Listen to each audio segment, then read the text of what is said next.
ఈరోజు నేను మన దేశంలో జరుగుతున్న ఒక అనాగరికమైన ప్రాక్టీస్ కోసం చెప్పబోతున్నా. మన దేశంలో పెళ్లి కూతుర్లను విక్రయించే మార్కెట్స్ లిటరల్గా ఉన్నాయి.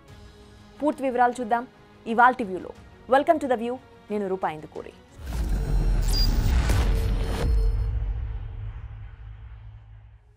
మధ్యప్రదేశ్లోని శివపూర్ జిల్లాలో ఒక మార్కెట్ ఉంది. అక్కడ ప్రాపర్గా ఒక స్టాంప్ పేపర్పై అగ్రిమెంట్ చేసుకుని పెళ్లి కూతుర్ని విక్రయించడంతో పాటు రెంట్కి కూడా ఇస్తారు. అంటే ఇదంతా గవర్నమెంట్ పర్మిషన్తో జరుగుతోంది. అక్కడ వేలం పాటు కూడా వేస్తారు. నమ్మడానికి చాలా కష్టంగా ఉన్నా ఇది నిజం. ఈ మార్కెట్లో ఆ పురుషులు అమ్మేది తమ కన్న బిడ్డల్ని, తమకు పుట్టిన ఆడ సంతానాన్ని ఎవరు అధిక ధరకు చెల్లిస్తారో వారికి అమ్మేస్తారు. ఇదంతా పట్ట పగల జరుగుతుంది. పైగా దీనికోసం ఒక జాతర కూడా ఏర్పాటు చేస్తారు. వీళ్ళు చేసే ఈ డీల్ చాలా పక్కాగా జరుగుతోంది. కావాలంటే పేపర్పై అంగీకార పత్రం రాసిస్తారు. మీరు విన్నది చాలా ఆశ్చర్యంగా అనిపించినా ఇది నిజం. ఎవరైనా కావాలనుకుంటే భార్యను అద్దెకు తెచ్చుకోవచ్చు.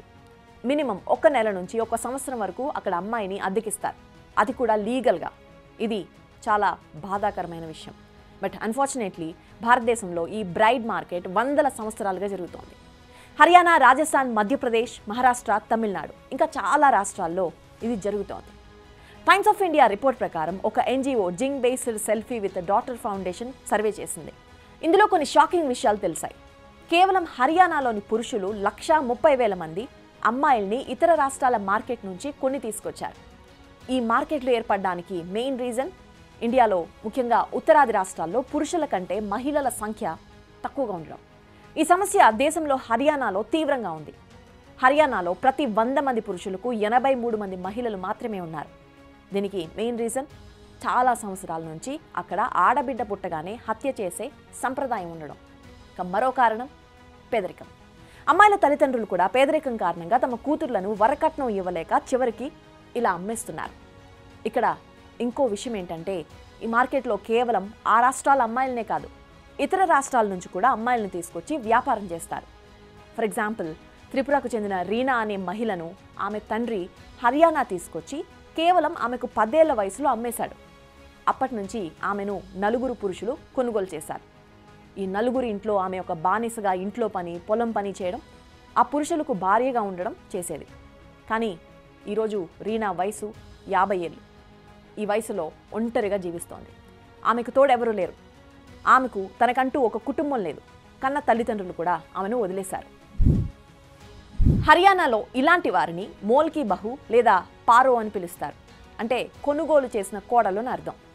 అలాగే ముంబై సమీపంలోని ఒక గ్రామం నుంచి వచ్చిన మహబూబా అనే 70 ఏళ్ల మహిళ 55 ఏళ్ల క్రితం హర్యానా వచ్చింది.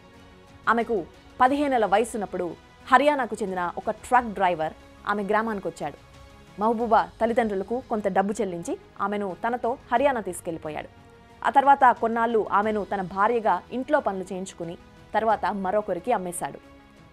రీనా, మెహబూబా లాగా హర్యానాలోని మేవాడ్, జింద్, రోహ్తక్, సోనీపత్, మహేంద్రగఢ్ లాంటి ప్రాంతాల్లో ప్రతి గ్రామంలో 100 నుంచి 150 మంది మహిళలు ఉన్నారు. వీరంతా బెంగాల్, బీహార్, మధ్యప్రదేశ్, మహారాష్ట్ర, అస్సాం, జార్ఖండ్, కేరళ, తమిళనాడు లాంటి రాష్ట్రాలకు చెందినవారు. హర్యానాలో ఒక పశువు ధర 70,000 దాకా ఉంటే అదే ఒక పెళ్లి కూతురు ధర 4,000 నుంచి 50,000 వరకు ఉంటుంది. ఇక ఇలాంటిదే మరో మార్కెట్ రాజస్థాన్లోని హదోతి. హదోతి దేశంలోనే అతిపెద్ద పెళ్లి కూతుర్ల మార్కెట్. ఇక్కడ ధర కూడా ఎక్కువ. ఇక్కడ ఒక్కో పెళ్లి కూతురు ధర 20,000 నుంచి 5 లక్షల వరకు ఉంటుంది. మరి ఈ ధరలో ఇంత డిఫరెన్స్ ఎందుకు అని మీకు డౌట్ రావచ్చు. ఇక్కడ ధర అనేది అమ్మాయి వయసు, అందాన్ని బట్టి ఉంటుంది.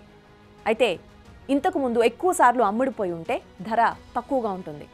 ఇంకో ఇంట్రెస్టింగ్ విషయం ఏంటో తెలుసా? మనం తరచూ వార్తల్లో వింటూ ఉంటాం కదా, రాజస్థాన్లో, మహారాష్ట్ర, ఢిల్లీలో కొత్త పెళ్లి కూతురు ఇంట్లో నుంచి డబ్బులు తీసుకుని పారిపోయిందని. ఇలా పారిపోయేవారు ఈ దొంగ పెళ్లి కూతుర్లు. ఇలా డబ్బులిచ్చి కొన్నవారే. రాజస్థాన్ మార్కెట్లో 1,00,000కు పైగా ధర పెట్టి ఒక పెళ్లి కూతుర్ని కొంటే ఒక బాండ్ గ్యారంటీ ఇస్తారు. ఈ పెళ్లి కూతురు పెళ్లి తర్వాత పారిపోదని, చెప్పినట్లు పనిచేస్తోందని, లీగల్గా ఎలాంటి సమస్యలు ఉండవని. ఈ గ్యారంటీ ఈ మార్కెట్లు నిర్వహించే బ్రోకర్స్ కూడా ఉంటారు. వీరందరూ హర్యానా, రాజస్థాన్, ఢిల్లీలో పెళ్లి కాని పురుషులు, అదే పెళ్లి కాని ప్రసాద్లు ఎవరున్నారో వారి డేటాని మెయింటైన్ చేస్తారు. వారికి ఎలాంటి అమ్మాయి కావాలో, రిక్వైర్మెంట్ ఏంటో రాసుకుని ఆ ప్రకారంగా మధ్యప్రదేశ్, జార్ఖండ్, అస్సాం, బీహార్, ఛత్తీస్గఢ్ రాష్ట్రాల నుంచి అమ్మాయిల్ని తీసుకొస్తారు. ఇదేదో మిడిల్ క్లాస్ పేదవాళ్ళు మాత్రమే చేస్తున్న పనులు కాదు. బాగా డబ్బున్న వాళ్ళు, పెద్ద పెద్ద బిజినెస్ ఫ్యామిలీస్, హయ్యర్ కాస్ట్కు చెందిన వారు కూడా ఇలా మార్కెట్ల నుంచి అమ్మాయిలను కొనుగోలు చేస్తున్నారు. This is really surprising. పెద్ద ఫ్యామిలీస్ కేసెస్లో ఈ వ్యవహారం అంతా కొంత సీక్రెట్గా నడుస్తోంది. ఇంకా సెంట్రల్ ఇండియాలోని మహారాష్ట్ర, మధ్యప్రదేశ్లో అయితే అంతా వేలంపాట సిస్టమ్. మహారాష్ట్ర నాందేడ్లో అయితే యువకులంతా మార్కెట్లో చేరి అమ్మాయి తండ్రి లేదా సోదరుడితో ధర బేరమాడతారు, లేదా అమ్మాయి తండ్రి ఆ మార్కెట్ పెద్దలు వేలంపాట పాడతారు. అంటే ఒక పశువుల సంతతో సమానం. అమ్మాయిని కొనుగోలు చేసే వరుడు ఎవరు, అతను అమ్మాయిని బాగా చూసుకుంటాడా లేదా అనేవి ఎవ్వరూ పట్టించుకోరు. జస్ట్ వచ్చే డబ్బుల్ని మాత్రమే చూస్తారు.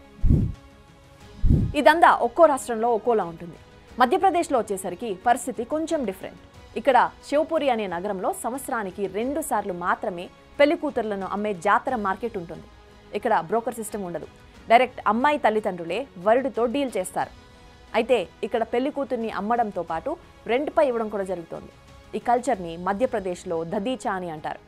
ఇక్కడ అమ్మాయి రెంట్ నెలకు 15,000 నుంచి 25,000 వరకు యావరేజ్గా ఉంటుంది. ఒకవేళ కొనుగోలు చేయాలంటే వన్ టైం సెటిల్మెంట్ 2 లక్షల దాకా ఉంటుందట. ఇప్పటి వరకు మనం పెళ్లి కూతుర్ల మార్కెట్ చూసాం.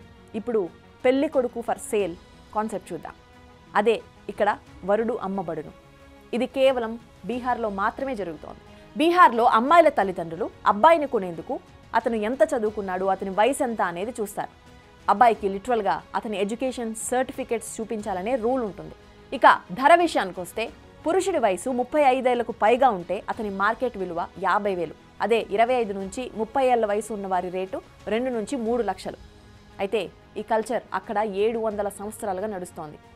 ఆ టైంలో అక్కడ మహారాజా హరిసింగ్ ఒక మంచి ఉద్దేశంతో ఈ సంప్రదాయాన్ని మొదలుపెట్టారు. తన రాజ్యంలో కాస్ట్ సిస్టమ్ ఉండకూడదని చెప్పి ఆ మహారాజు ఇంటర్ కాస్ట్ మ్యారేజెస్ని ప్రమోట్ చేయడానికి ఇది మొదలు పెడితే ఇప్పుడు అక్కడ దీంతో బిజినెస్ జరుగుతోంది. హర్యానాలోని కొన్ని గ్రామాల్లో టైమ్స్ ఆఫ్ ఇండియా ఒక సర్వే చేసింది. హర్యానా ప్రజలు, ముఖ్యంగా రైతులు ఈ సర్వేలో కొన్ని ఆసక్తికరమైన విషయాలు చెప్పారు. పేదరికం వల్ల వివాహాల ఖర్చు మిగులుతుంది. అమ్మాయి కేవలం 4 లేదా 5,000కు కొనుగోలు చేయొచ్చు. ఇంకా చెప్పాలంటే కొన్ని చోట్ల ఇంట్లో 2 అన్నదమ్ములుంటే వారిద్దరికీ ఒకే పెళ్లి కూతుర్ని కొంటారు. అలాంటి ఇళ్లలో అమ్మాయి అన్నదమ్ములు 2తో లేదా అంతకంటే ఎక్కువ సంఖ్య మంది ఉన్నవారితో రిలేషన్షిప్లో ఉండాలి. అమ్మాయికి బిడ్డ పుట్టిన తర్వాత మళ్ళీ మార్కెట్లో అమ్మేస్తారు. దీనివల్ల లాభమే కదా అంటున్నారు. అంటే ఒక మనిషి, ఒక ఆడపిల్లని హర్యానాలో ఒక వస్తువుగా లాభం సంపాదించే మెషిన్గా మాత్రమే చూస్తున్నారు. అయితే వీళ్ళలో కొందరు అమ్మాయిలు సంతోషంగా జీవితం గడుపుతున్న వారు కూడా ఉన్నారు. సో ఇప్పుడు ఈ బ్రైడ్ మార్కెట్ కల్చర్ వల్ల మన దేశంలో పెద్ద బిజినెస్ జరుగుతోంది. చాలామంది పేదవాళ్ళు బ్రోకర్ల మాటలు విని తమ టీనేజ్ ఆడపిల్లలకు హార్మోన్ ఇంజెక్షన్స్ ఇస్తున్నారు. ఈ ఇంజెక్షన్స్ వల్ల తక్కువ వయసులోనే ఆడపిల్లలు శరీరం మేచర్ అయిపోతుంది. దీనివల్ల ఈ అమ్మాయిలకు ఫిజికల్, మెంటల్ హెల్త్ నాశనం అవుతోంది. ఆ సమయంలో వారిని పట్టించుకునే వారు ఎవ్వరూ ఉండరు. ఇదంతా డెఫినెట్గా తప్పు. కానీ ఈ విషయంలో చట్టం ఏమీ చేయలేకపోతోంది. ఎందుకంటే ఇదంతా కన్సెన్షువల్గా జరుగుతోంది. అంటే అమ్మాయి కుటుంబం, అబ్బాయి కుటుంబం ఈ వ్యాపారాన్ని అంగీకారంగా అగ్రిమెంట్ చేసుకుంటున్నారు. అయితే మైనర్ అమ్మాయిల విషయంలో మాత్రం ఇది చెల్లదు. అందుకే అమ్మాయిల వయసు ఎక్కువగా చూపించి బిజినెస్ చేస్తున్నారు. ఈ విషయాన్ని మరి మన రాజకీయ నాయకులు పట్టించుకోరా అంటే I'll tell you one thing. 2019లో కశ్మీర్లో ఆర్టికల్ 370 రద్దయ్యాక అక్కడి ముఖ్యమంత్రి, సీనియర్ బీజేపీ నాయకుడు మనోహర్ లాల్ ఖట్టర్ వివాదాస్పద వ్యాఖ్యలు చేశారు. వారి పార్టీ కోటేస్తే వాళ్ళ ఇంటికి కోడలు ఈజీగా దొరుకుతుందని, ఇతర రాష్ట్రాలతో పాటు కశ్మీర్ నుంచి తెల్లని అమ్మాయిలు తీసుకురావచ్చని చెప్పారు. ఆయన స్టేట్మెంట్ అప్పట్లో పెద్ద దుమారం కూడా రేపింది. ఇది మన రాజకీయ నాయకుల వైఖరి. చట్ట ప్రకారం ఇలా అమ్మాయిలు నమ్మడం నేరం. ఇది హ్యూమన్ ట్రాఫికింగ్ కిందకు వస్తుంది. కాన్స్టిట్యూషన్లోని article 23(1) 1956 immoral traffic prevention act ప్రకారం ఇది నిషేధం. అయినా సంప్రదాయాల పేరుతో ఈ కుసంస్కృతి యథేచ్ఛగా కొనసాగుతోంది. ఇలాంటి ప్రాక్టీసెస్పై కఠినమైన చట్టాలను తీసుకురావాలి. కానీ ఏ నాయకులు దీని గురించి మాట్లాడరు. ఎందుకంటే దీనివల్ల వారికి ఏ లాభం లేదు కాబట్టి. అయితే ఆ రాష్ట్రాల్లో పోలీసులు కూడా ఇదంతా తప్పైనప్పటికీ తామేం చేయలేమని చెబుతున్నారు. తమ వద్దకు ఎవరైనా వచ్చి కంప్లైంట్ చేస్తే కదా అని అంటున్నారు. అవును, కనీసం ఆ అన్యాయమైన మహిళలైనా ముందుకొచ్చి మాట్లాడాలి. అప్పుడే దీని గురించి అందరికీ తెలుస్తోంది. ఈ సమస్యకు ఒకటే సొల్యూషన్, ఎడ్యుకేషన్. దేశంలోని గ్రామాల్లో ప్రజలు ఎక్కువగా చదువుకోకపోవడమే ఈ సమస్యకు మూల కారణం. విద్య అనే వెలుగుతో ఈ చీకటి సంస్కృతి దూరం అవుతుందని ఆశిద్దాం.